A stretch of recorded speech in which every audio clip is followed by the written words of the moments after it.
recent decision by the Turnbull government's got local tech community talking. It relates to how they've chopped and changed their approach to the way government data is managed, specifically who will manage protected cloud services for the Australian government and how.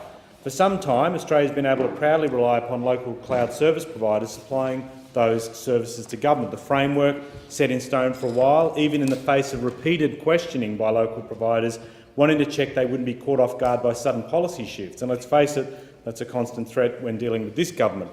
A few months ago, I was interested to see Microsoft invest $100 million in setting up cloud service presence in Canberra, and on the face of it, great to see, but in the absence of major contracts, seemed like a big investment to make.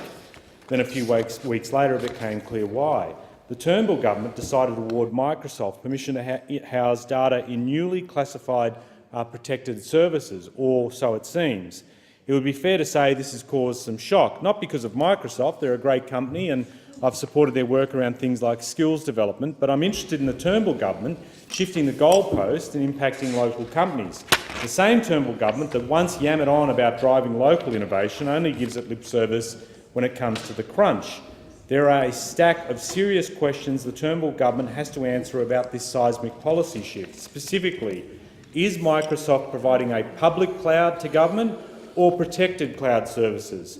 What was the standard by which contracted cloud providers had to adhere to prior to Microsoft obtaining the green light to provide its cloud offering, and why these standards were changed without notice or involvement of Australian firms? Who, in the Australian Signals Directorate, signed all the certifications for the first 4 protected cloud services, and did the same person sign off the most recent protected certification?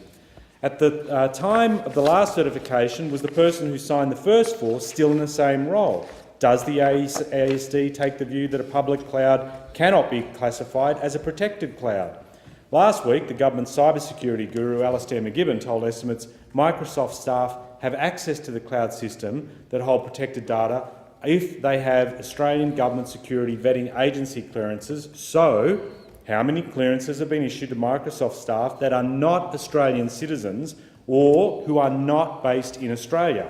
Is it true Microsoft's global head of sales and marketing specifically flew into Canberra on a private jet, mind you, to lobby senior members of the government for the ability of Microsoft to provide its services? Mr McGibbon stated on behalf of the Australian government that the data in Microsoft's cloud is covered under Australian law, yet isn't it the case that the US Cloud Act shifts the jurisdiction to the US?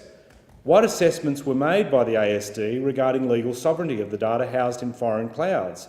Is a non-Australian-based cloud provider subject to foreign laws around data access? And did our legal advice take into account what might happen to storage and accessing of protected data as a result of changes to law by foreign governments? These are just a few of the questions, and the Australian public deserves to know how the government's protecting and managing the data of ordinary citizens. And it'd also be good to know why the government has decided to treat local firms so shabbily, one day forcing those firms to spend up big to meet a big standard that then just gets chopped and changed to suit a multinational without regard to the impact on locals. The issue will not go away. It deserves a proper response from government, and it certainly deserves to see local cloud services providers treated better than what we have seen to date.